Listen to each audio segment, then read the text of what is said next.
All right, I'm gonna start the meeting. Let me just see who's on. I have Alex, I have Patty, who's our guest, Councilman Aberrison, Rithka, Ron, and I got Tom, and I got Willie Goods. I want to introduce everyone to Aryan Shah. He's our new junior commissioner that we appointed. So welcome, Aryan. Hey, Arian, how you doing? I'm pretty good. Hello. All right, welcome. Welcome to the commission. Congratulations. Well. Ritika, we're going to miss you. Now, the only thing is, Well, I'm gonna be here this year. Julian left, so I am 1 more year with you guys. Oh, 1 more year. Oh, okay, all right. Yeah.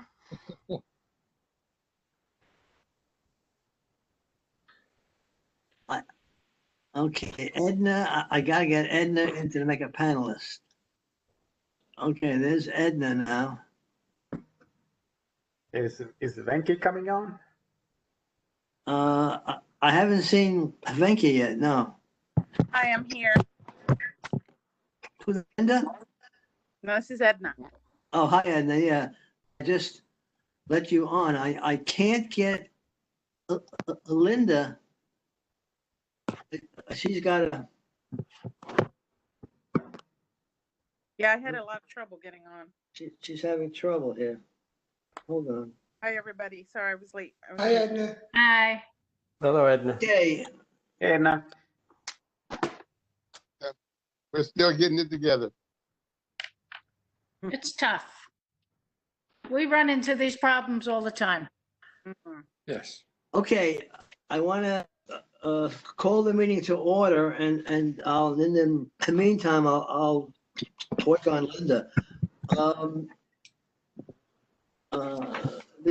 What I want to do first, Gary, your video has gone. well, it doesn't matter. You can hear me now, right? Yeah. Oh, I can hear you well. Yes. As long as you can hear me. Okay. First, I just want to get a motion to okay the minutes of June 24th. I need a motion. Moved. I make the motion to the minutes of June 24th. Okay. The next thing now is what I want. Somebody has to second, Gary. I second our motion. Very good. Thank I you. heard a second. Okay. Well, okay. Now what I wanted to do, because I have to get Johnny Tibbs on, he's having problems. I want to introduce to you our guest, a speaker, Patty Pfeiffer. Is that how you pronounce it, Patty? Yes, that's correct. Okay. Patty has a B.Ed in education and she has an M.A. in guidance counseling. She was an elementary school teacher for 36 years. Wow. Retired, and she now has a business out of her home. She's interested mostly in the area of human trafficking. I heard her when she made the presentation to our township council. I sent you today what she sent to me as an introduction. So Patty, I'm gonna let you do your presentation, which should be about a half an hour. Then we can ask questions, and hopefully that should be it. Okay, Patty, you're on. Great. Well, thank you so much for having me. I am really honored to speak to all of you.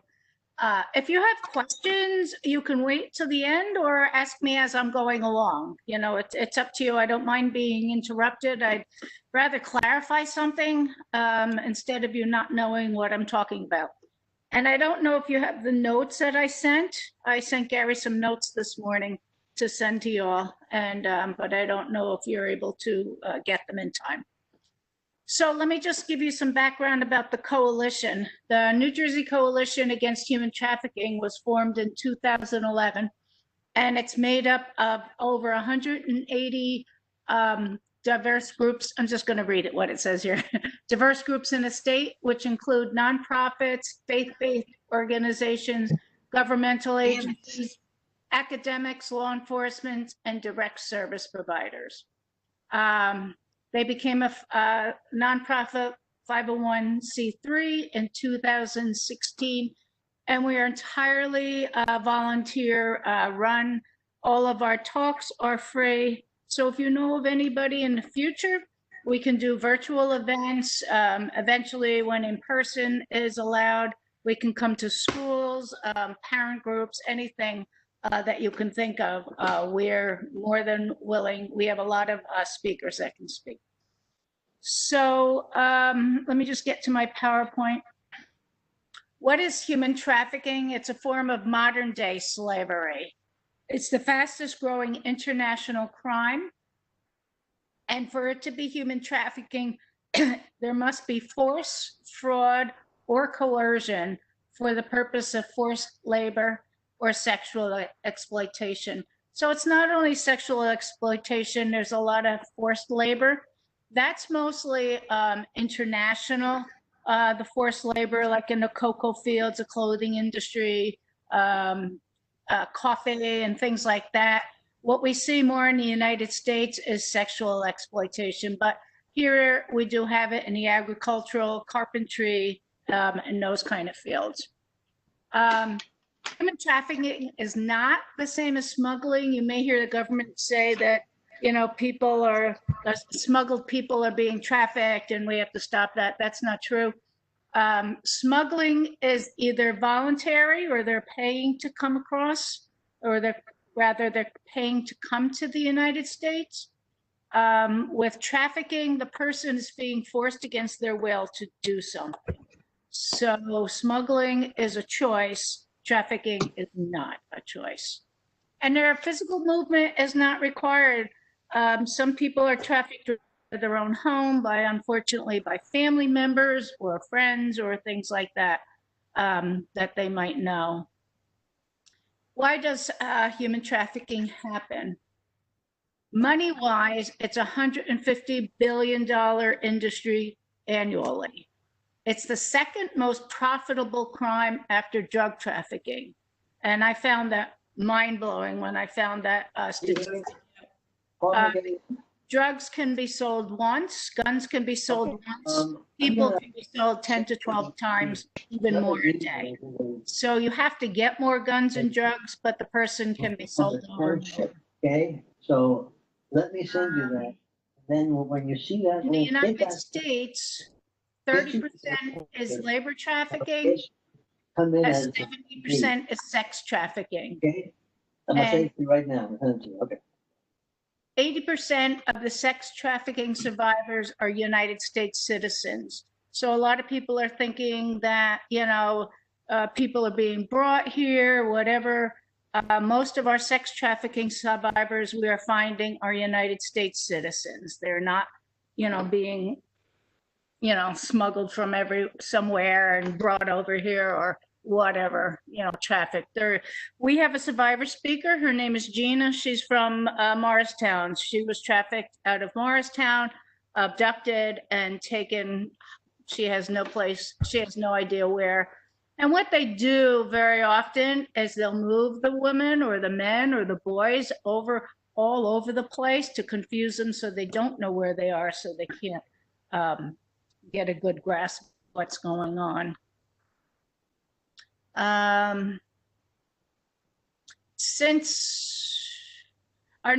So let's talk about New Jersey for a minute. The New Jersey statistics since 2014, they've been collected by Anazar, Dream Free. They service survivors in our state. And since 2014, they've had 650 cases of trafficked people, mostly kids. Like I said before, over 80% are United States citizens, and people do find that pretty mind-blowing. You know, they don't realize that our own citizens are being trafficked. And of the people that come to Anazar, nearly 90% are sex trafficking survivors. And their ages range from, the average age is 9 or 10, but some of the cases that they have had are up to 75. And so let me just go through really quickly some of the ABCs of where it happens. We see it in agriculture, begging. Begging would be like, and there's this really good program called Unitas, which eventually I'll be qualified to be one of their teachers. They have this Did you get that email? who was involved with, Okay, I'll go all the way down where it says, and he was selling the this chocolate. is the. You see the kids in front of the different the stores and website things that like has that. a call-in So that could be information. a begging. We Hit see that link. construction, garment working, hotels. That'll take you Trying to to make people aware of in Township. the hotel industry of traffic, take you people, to the township. especially Hold the on. hotels that are like I'm hoping that's so I can tell an you. hour, can rent them by the hour or whatever. But sometimes, you're Okay. Hit that you're link higher, and more then we expensive hotels go will down have trafficking too. to where it says Hair salons, July 22nd, pornography, Commission is a. and the internet. The internet See that? is really bad, and we're going to talk about that Hit pretty that soon. link and Patty, can we ask Gary, window. can you please mute it? Because we, Okay, thank you, Gary. okay, I'm sorry. That's okay. So what are the special vulnerabilities to sex trafficking? Does anybody have any questions yet? No? Okay, cool.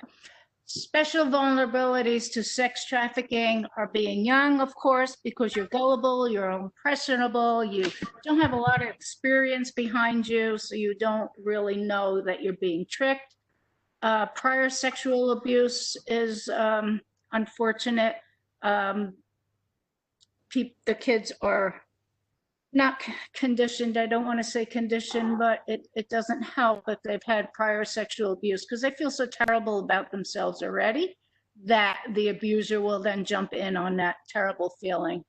The foster system, Child Protective Services sometimes doesn't protect kids from trafficking. There are problems at home. Homelessness is a big problem because kids are out on the streets. The traffickers are looking for vulnerable kids. They offer them a home. And the next thing the kid knows is, you owe me. You stayed here. I gave you food. Now you owe me. And they never seem to be able to pay off that debt. We're finding that the disabled, LGBTQ youth are really being targeted now because they are so vulnerable also. So, where does it happen? Everywhere. Everywhere that you can think of, it happens. Online, which I'll talk about, public cases like the malls and public transportation, these people are looking for them there. Bus stations, libraries. What I've done, one of my things is to go to different libraries in towns, neighboring towns with lots of information to tell them to be on the lookout because the kids are there after school, not so much now, of course, but they're there after school, they're alone, and all of a sudden, there's this person being a buddy to them, and it's not the bad man. There's a lot of women out there that are trafficking kids, so we have to get it out of our heads that it's the bad man. It's women also doing this to kids. Schools, unfortunately, houses of worship, youth group, and on the phone or computer. So now I'm going to go into internet safety. So one of the forms that we're finding that's really gotten big, unfortunately, is what's called sextortion. Sextortion is the act of blackmailing victims for sexually explicit images to be sent, via online. Sextortion occurs when the victim shares these images only after being threatened, which can happen in different forms. So, for example, a girl or a boy, they go into a chat room, they go on TikTok or whatever all these different things are, I don't know. And, they start chatting up with somebody they think is their age. These guys and these girls, they know how to act like the predators, I should say, I'm sorry. The predators know how to act like a kid. They know what to say. They know all the lingo. They know what the kids are looking for. And so they start engaging with the kid. And so the next thing you know, the predator shares a photo, then the victim shares a photo, and the predator shares a more explicit, you send me, and back and forth. And then by the time it's gotten to some nude photos or some nude videos, that's when the blackmailing occurs. I'm going to kill your family if you don't now do what I want you to do. I'm going to kill everybody you know. I'm going to tell the parents, that kind of thing. So that's how that happens, sextortion. And we're finding that 41% of teens are engaged in some act of sexting, and 44% of sexting cases are an adult soliciting a minor. 75% are girls, and 69% boys have sent or posted sexual content to a partner, and often that partner is not somebody that they know.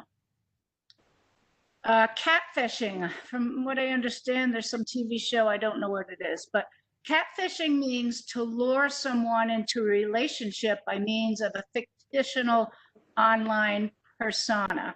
A catfish is someone who pretends to be someone else online. They assume a fake identity. So that's kind of what I was talking about before. The predator pretends to be somebody their age. They see somebody, they have like 5 or 7 or 10 different things going on at once, these predators. And, they'll spot the kid that's not getting a lot of likes, the kid that's nobody's looking at their post or whatever. And then they start paying attention to them and telling them, oh, you're so pretty, yada, yada, yada, yada. And then the next thing you know, they're trapped in this whole thing of this catfish persona. Online video games, predators are using games such as Fortnite and Minecraft, because I've never played these games, but there's some kind of chat function. So in the chat, the predator will start chatting up the kid, oh, let's play together, and that kind of stuff. So if you have friends and parents should always be aware of which games and apps their children interact with, and should frequently discuss with their children the dangers of talking with strangers online. Parents should not be afraid of their kids. This is what I tell the parents all the time when I go, if it's a parent group. Don't be afraid to tell your kids about this stuff. Don't be afraid that if you tell them, it's going to happen. When I grew up, my parents were afraid to tell me stuff because I thought it would happen. Well, that doesn't help. Especially now, it's really, really serious out there. And it's just very dangerous what these predators are doing to our kids. And so parents should familiarize themselves with all the different apps and games that the kids are using and really know what's going on out there. And I know parents are working. I know it's hard, but if the kids are online, then the parents have got to be online. And as far as apps go, the National Human Trafficking Hotline has recorded recruitment in all types of sex and labor trafficking on social media platforms, including, but not limited to, and this list is going to be old, especially now with all the kids being home with the COVID scare. So the media platforms include, but are not limited to, Facebook, TikTok, Instagram, Snapchat, Kik, MeetMe.com, MeetMe, Bumble, LiveMe, Ask.fm, I guess, Grindr, Holla, Calculator, Badoo, Whisper, WhatsApp, and dating sites such as Tinder, Grindr, Hot or Not, and Scout, and Plenty of Fish, whatever the heck those are. In the paper that I sent Gary this morning, there's a really nice poster paper that you can look at, and it has a lot of the apps in there, and it will explain to you how these apps are used, and then how the predators are using these apps to lure children. Okay, so traffickers often start by manipulating and isolating the person. So they become a boyfriend or a girlfriend to the child. they look for signs of family breakdown and they pretend to give love and support. All of a sudden, the kid is coming home with lots of gifts. So, you know, they're meeting the person at the mall or whatever, even at school, and they're getting giving gifts. And eventually what's going to happen is the predator is now going to say, well, I've given you such and such, such and such. So now how about, you know, we have sex, or how about you come over to my house? And, you know, and then the next thing you know, the kid is stuck in this really bad circle. The homeless, like I was saying, or even kids that are scared or having a bad time at home, offering love and a place to stay. And predatory alienation, my niece was actually involved with this. She was not trafficked, but she had this really bad boyfriend. Oh my God, he was so bad.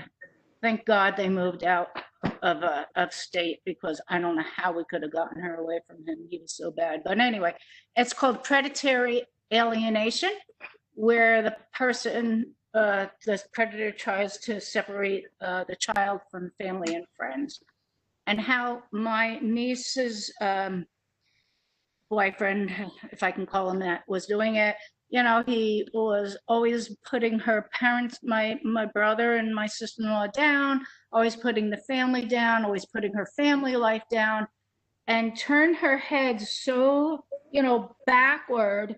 There's a term for that. It's gone out of my head.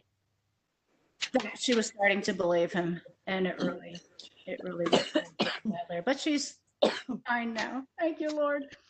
Okay, so what parents and teachers and adults, if you have nieces or nephews, friends, what you need to do is you need to teach them how to respond to unwanted messages.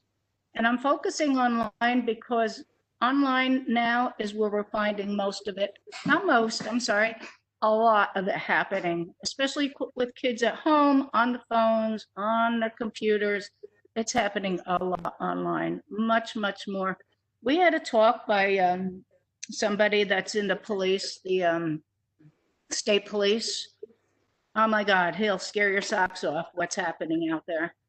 So parents, adults really need to be alert to all of these things that their children are doing. And even teenagers, even when you're in your 20s and 30s, when my nieces and nephew were in their 20s and I was starting to learn about this, I started telling them, nobody's too old to learn and to be have a predator come after them. So teaching a person how to respond to unwanted messages, have the child alert a trusted adult to the inappropriate message or post. So when I talk to parents, I tell them, your child has come to you. Don't go like, wow, what do you mean? You know, don't go crazy, because now you've scared your child and they're never going to come to you again. So just respond calmly and, you know, talk about it and figure out your next steps. Take the steps to report the post, delete the post, encourage honest and open communication with the child and the young adults in your life. Discuss the privacy situations and discuss, like, what if this happened? What if that happened? And please share this information that you've learned with another adult, because it's the adults and the kids that need to know all of this. So some of the red flags, we have a survivor, Teresa Flores. She's really well-known nationwide in the human trafficking circles. She was trafficked. She lived at home. What happened is she was at school and this guy befriended her, and, you know, they got to talking, and eventually he offered her rides home. And then one day he asked her in her house, they gang raped her, and that was the end of that. He brought her home, threatened her, I'm going to tell your father, I'm going to kill everybody. You know, that's their favorite thing, to kill everybody. And, you know, you believe it, because, and now you've been so humiliated, you're going to believe anything.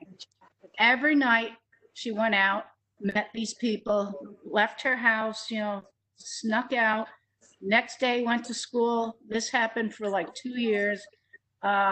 Nobody noticed that this poor thing was absolutely exhausted. Nobody noticed that, Her grades were slipping. So those are the kind of things, it doesn't have to be that they're abducted. They could be trafficked right out of their own home by a predator or even a family member.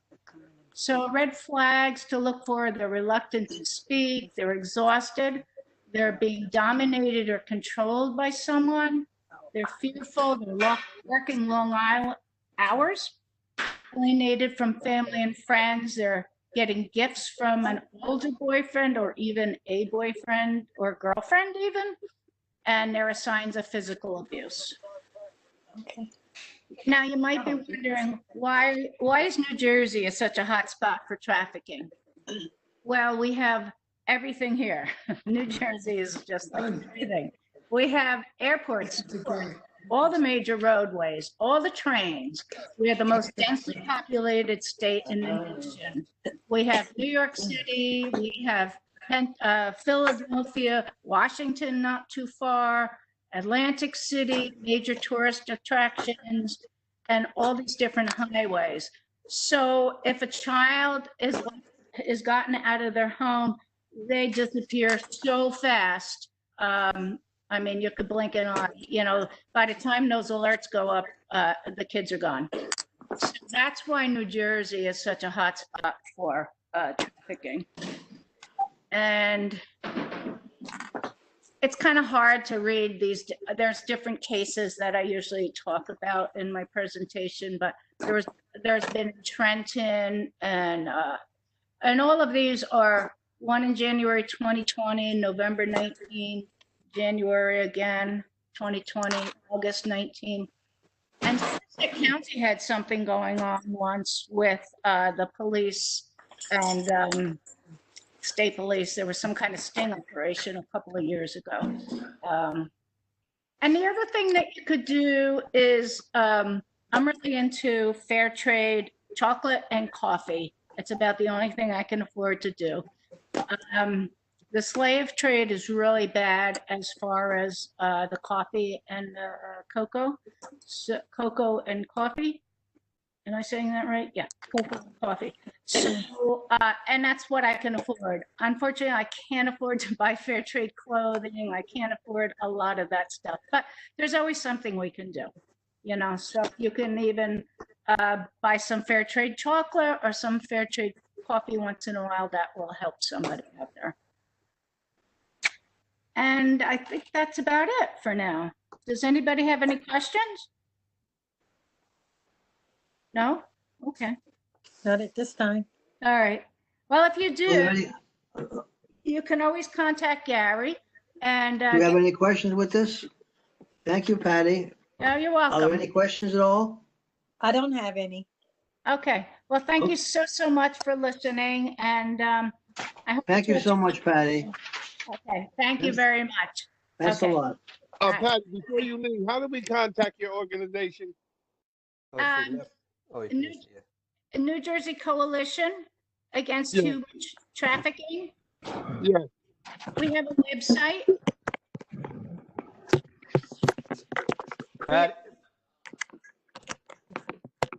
Patty, I just want to thank you for the presentation and the information that you have sent.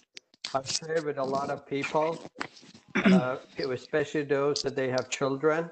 Yes. And we really appreciate that summary that you had put together.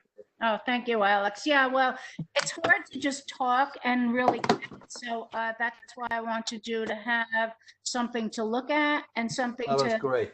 do some reflecting upon later on. Great. Well, thank you. Thank you very much. Thank you and good night.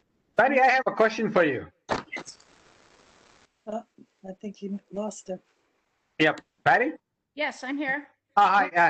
Yeah, I'm Ram. I used to know Michael Pfeiffer. Do you know him by any chance from the No. States? No, I don't. Oh, okay. All right. And I take it she's not related to Michelle Pfeiffer. Well, actually, I have a sister-in-law named Michelle, but it's not the right one. But by the way, Patty, I took this course 101, Human Trafficking 101, a couple of years ago. We were involved with this training, and as part of the houses of worship, they were trying to raise awareness Oh, wonderful. And I've attended a couple of meetings down in Trenton as well. Great. So yeah, we very much aware of it, and we know what a tragic thing is in this in today's world. But Yeah. thank you very much for sharing the information. Well, thank you all for listening. I really appreciate it. Thank you. Thank you. All Bye right, bye. good night all. All right, bye-bye. Good night. Good night.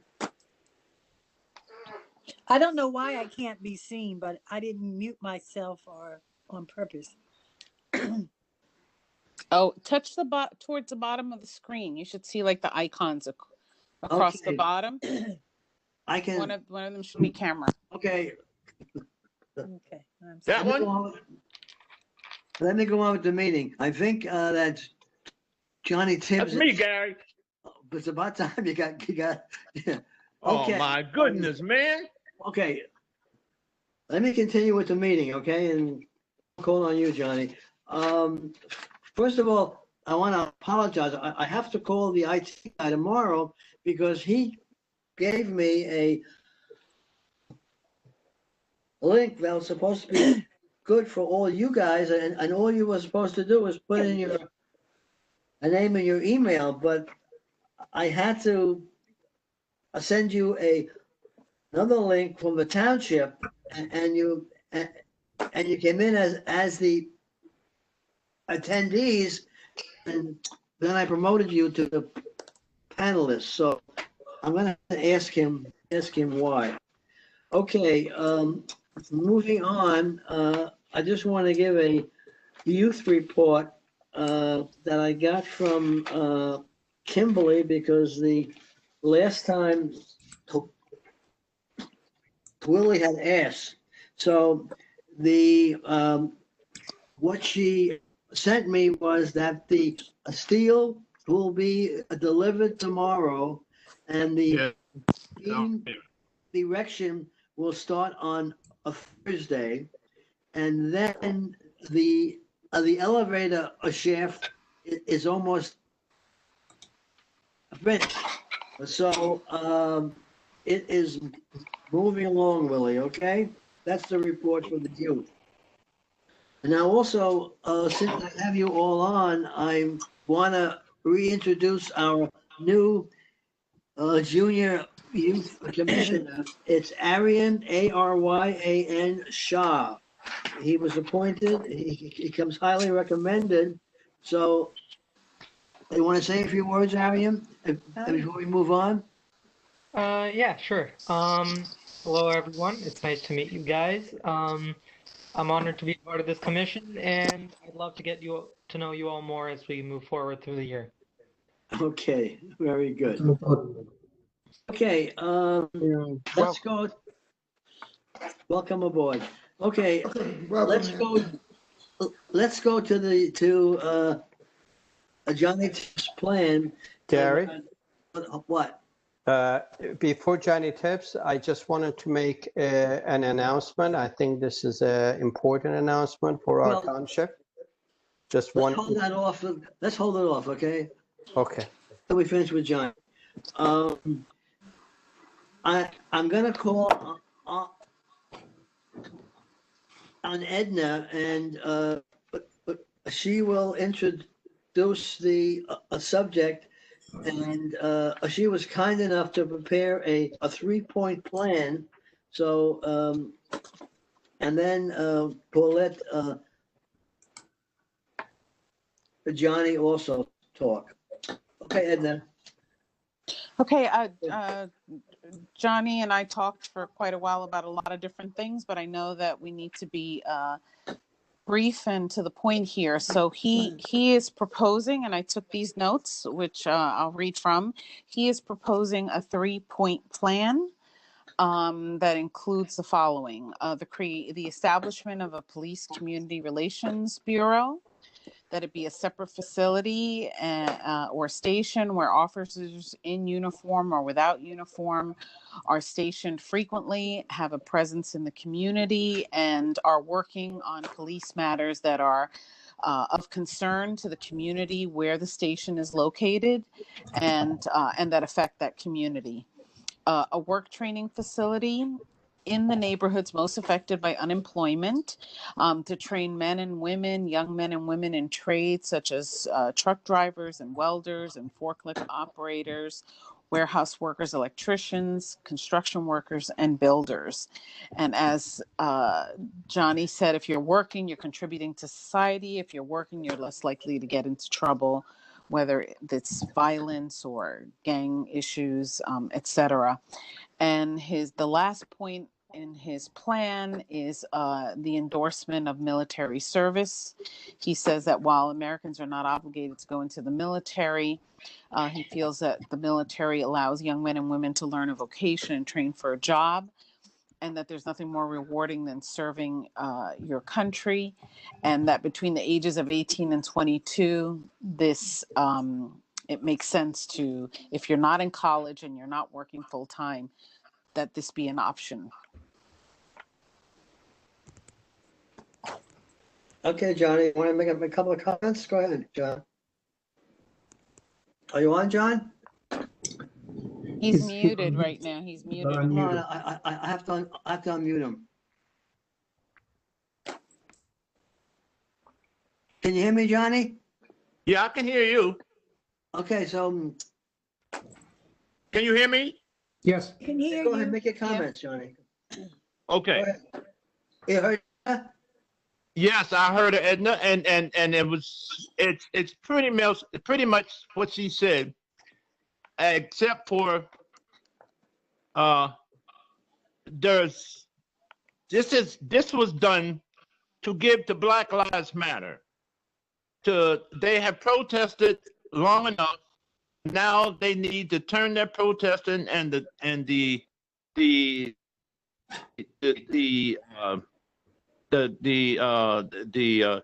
things that they have got done in terms of correcting police brutality and racism has now come to the point of where it's upon us, Black Americans. That's the only thing among these proposals I have. There's a lot of blackness in it, and it's directed at Black Americans. It's a Black American perspective. And I'm just going to read the narrative. I won't read all of the other three-part plan that which Edna had proposed. It's much, much, much longer, and it goes much more in terms of Black detail, in terms of what the Black community is rendering. I'm just going to read you the narrative for this program, and it's been written into a proposal that I'm going to present. Matter of fact, I'm trying now to get SCAP, the Somerset Community Action Program, to sponsor this proposal before it dies completely, before it just goes all the way out of existence. I have decided since... Let me stop you, Johnny. Okay, I'm going to... Let me stop you. Wait, let me stop you, Johnny. Yes. I only want you to talk about what the HRC can do. Okay. Yes. Yeah, okay. I'm not concerned about SCAP. I'm just hoping. I'm not okay. I'm not concerned about any other organization but the HRC. Yes, sir. Got you. Okay. All right, sir. Okay. And I just want you to do us to support this particular plan. It's going across the country, coming out of Somerset, New Jersey. All right. It says, first, let me state my position as a Black man. I am an American veteran, human relations commissioner, and a community activist. I'm also totally proud of the Young Black Lives movement. We are well aware of the injustices and systematic racism we have encountered, but it becomes a disastrous disservice to us Black Americans when you burn down our cities and communities. I'm going to reiterate, I am an American veteran. Don't you dare touch our American flag. I'm proud of that flag. I'm also very proud of my Black, red, and green. Young Blacks have garnered the support of all America in their tremendous endeavor of combating police brutality and murderous attitudes in our cities. But we as Black leaders have to develop a plan of responsibility to capture these moments in time to enhance and put our lives into perspective. futures. Even some blacks will not accept these three most radical and grossly essential plans. But if you know the community as I, in reality, you can also add some more attributes that this plan renders. Young black and brown men will develop postures of economic opportunities to succeed in life from 2020 while moving forward. After that, that is basically the narrative. That's the original narrative. And then it goes into the 3-point plan, which is quite elaborate. I wanna, here again, Johnny, Johnny, Yes, I sir. wanna stick to a 3-point plan. I don't wanna go any further. That was just a narrative. Okay. And then it goes into the 3-point plan, which is quite extensive. Anybody have any questions on the 3-point plan? Yeah, I do, Gary. Okay, go ahead. Okay, I just want to give everybody a quick update on what the council announced on July 15th council meeting. We announced a community policing bureau to be situated at 935 Hamilton Street. We are going to have a sergeant and 4 officers stationed there to improve relationship with the local community there. So that's good. The new the public safety director, you all met her in the last meeting. She's big on community policing, and we feel that the officers, the police department, has to become more involved with the local people. And this is an effort to begin that process to establish that relationship with the local people. And we are going to have, like I said, 1 sergeant and 4 officers stationed right there at 935 Hamilton Street, very close to the neighborhoods that we are talking about. So Is that an point number existing 1. building, or is that? Yeah, that's a something building else? that, yeah, the human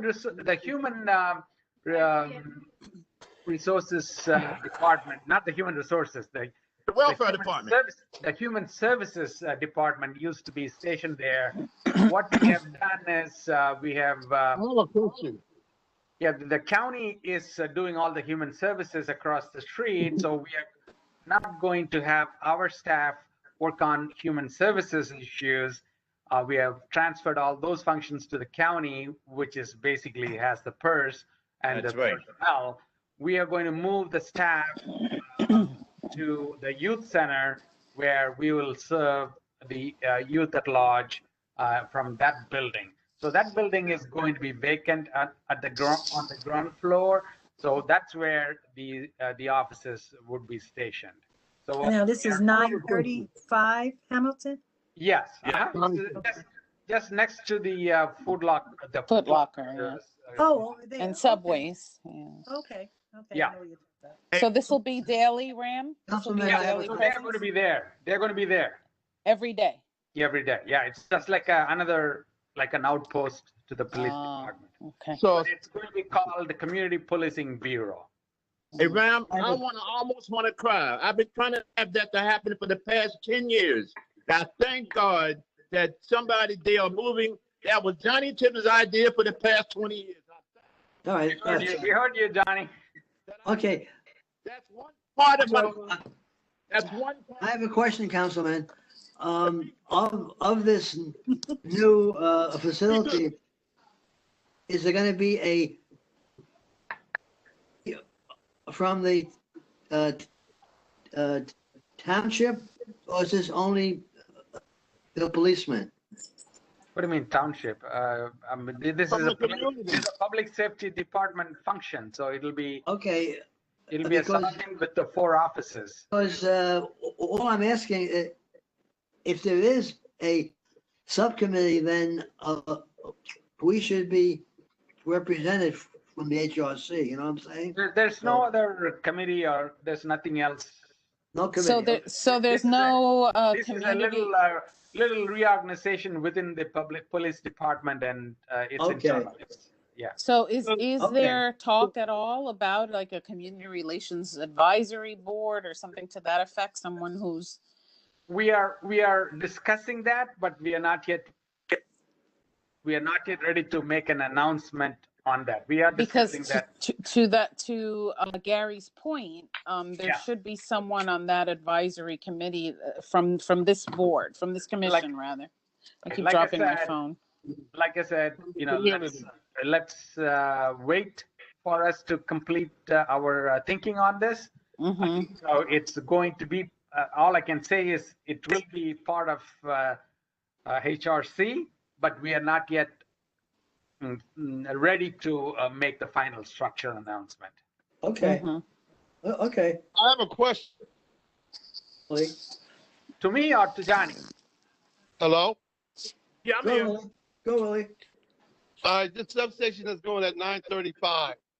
Is that going to be like a police substation, which means it gives summonses and also arrests? Or is it going to cater to the community? It's only Community Policing Bureau. It's Community Policing Bureau. That's what it is. Make sure you say the word relation. Okay, so police community bureau, then it should be someone from the community also there, stationed there. Yeah, so these are police, this is part of the police department. So the offices would be empowered with all the policing functions. But the primary So purpose is the to build community relationship. Yes. If the community is not involved, then it's a substation, it's a police substation then. It's not a police we are not calling it a police substation. Be involved. We are not calling this, That's so dumb. Boy, I tell you. we are not calling Johnny, this a you gotta police listen. substation. We are purposely calling this a Yes, community policing Relation. bureau. That's only in words. That's only in words. If you're gonna have any community action, But the relation community means should that be relate to involved. people. It's not a police station. Johnny, I'm Relation not means talking to you, Johnny. I didn't interrupt you, Johnny. If, One guy at a time. if Go, Willie. Go, Willie. it's gonna be a community, any kind of action for the community should be involved. I mean, we got plenty of people that's willing to work with the police about their community, where they live at, and where they shop at, and where they progress at. But if just the police are going to be involved, that's a police substation under another name. Okay. All right. Okay, all right, point taken. A good point, Willie. Okay. All right. Is there anything else to report? I don't. Anybody else have anything else to report? Thank you for that. We'll look at that 3-point plan and we'll have further talk about it at our next meeting. I want to say that I have another packet that I'm going to give to each one of the human relations commissioners in terms of, extended writings about each one of those plans. It's more Okay. extensive than this, I want everyone to have one. But just keep in mind, And there's a lot of material in there too, so I hope it don't go no further than us commissioners. okay, but, You know what I mean, Linda? Yeah, I heard you. but Okay, just, thank you. but just keep in mind, John, I'm only interested in the HRC. Yes, sir. And not in SCAP or anything else. I don't want to get involved with SCAP at this point. Okay, is there anything else? Okay, Alex, you have something else to report, Alex? Yes, I do. Good evening, everyone. Go ahead. Yes. Yeah. So for the last couple of weeks, Mayor, as well as Joe Danielson, Assemblyman Joe Danielson, and Township Manager, we have been talking about creating an opportunity in our township for people to go and have COVID-19 as well as antibody testing. Okay. And I'm pleased to let everybody know that we are partnering with the governor's office as well as the Interface Urgent Care. And starting next week, or starting next week actually, we will be having 7 days in a row the testing at different houses of worship as well as Consolata. We have San Matthias, we will have Jane Center, we will have St. Thomas on Elizabeth Avenue, we will have another church down in the south in 27, and we will also have First Baptist of Lincoln. Our goal is to reach to as many people as possible. And after the first wave of testing, we are planning to involve other houses of worship where we will hopefully we will have basically we have about 40,000 test kit that we can get. It's open for everybody, it's free, and there will be a pre-registration. So I'm hoping that by the end of this week, we will have the flyer ready. And when we get it, of course, all of us need to come, to let everybody know about this wonderful opportunity for people. Believe it or not, about 30 to 40% of the people, they may have the virus, but they never had any symptoms. And those are the ones that they may be spreading. So the goal is to reach out to as many people as possible. And the other good thing is that this one is going to also offer the antibody testing. Great. So how often should people actually have this test? Because I just had it a few weeks ago at First Baptist Church of Lincoln Gardens and got the antibodies and the COVID-19, and my tests were actually negative, thank God. So, fantastic. So Linda, to answer that question, it's really depends what you have done. If you have been exposed to any people, maybe you've gone to gatherings or shopping centers, or even you visited doctor's office and you feel that maybe you got too close to somebody, or maybe there was somebody who was sick, listen, it's free. You can have it tested. It's not going to hurt. Okay, and there's really, it depends on your situation. If you're sitting at home, there's nobody around, you had tested negative, well, I doubted that you needed to have it done. true, okay. Right? I mean, it's really a wonderful service to the community at large. Even those that they do not have insurance, those that they don't even have any ID or anything, we wanted to have photo ID, but if you come and knock on the door, nobody's going to be turned away. Okay. Great. That's great, Alex. How And is that for citizens and non-citizens? What is that? Doesn't matter. John, it's open for everybody. Okay. That's very good. And by the way, there's no limit on children, because we are seeing children, especially the young folks, 18 to 22.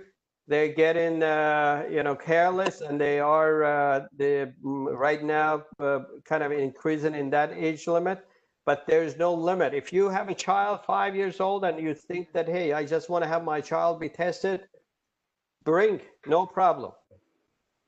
Okay. Now, how long does it take the results? Oh, the test. Okay.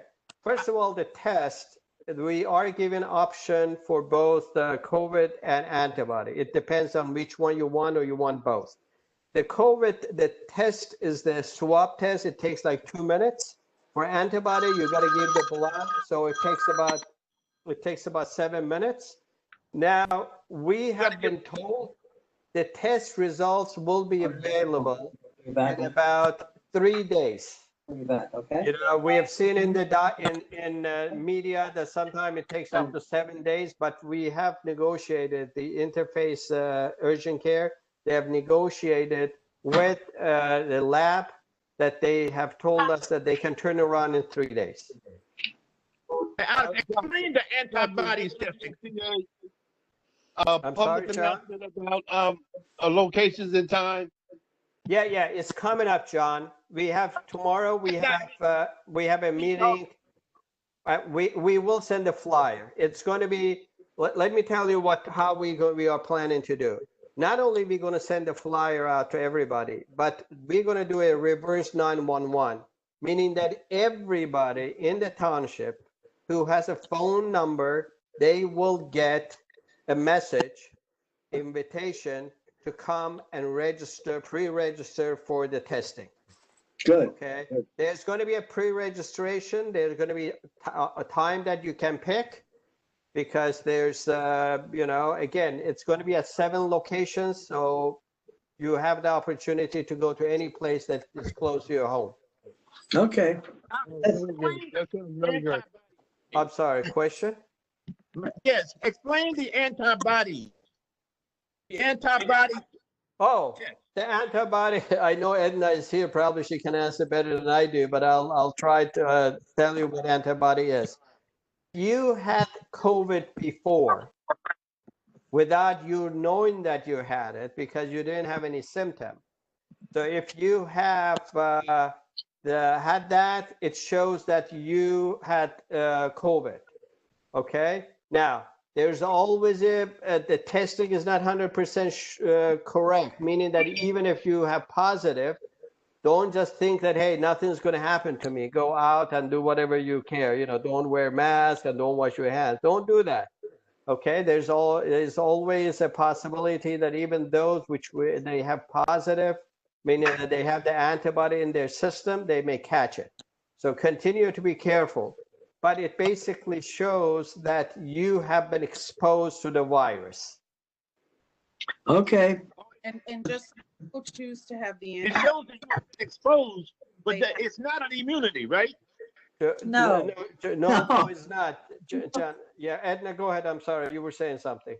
Just that antibodies are proteins that help to fight infection. So if you have them in your system, that means that you either had it or you were exposed to it. So folks, Right.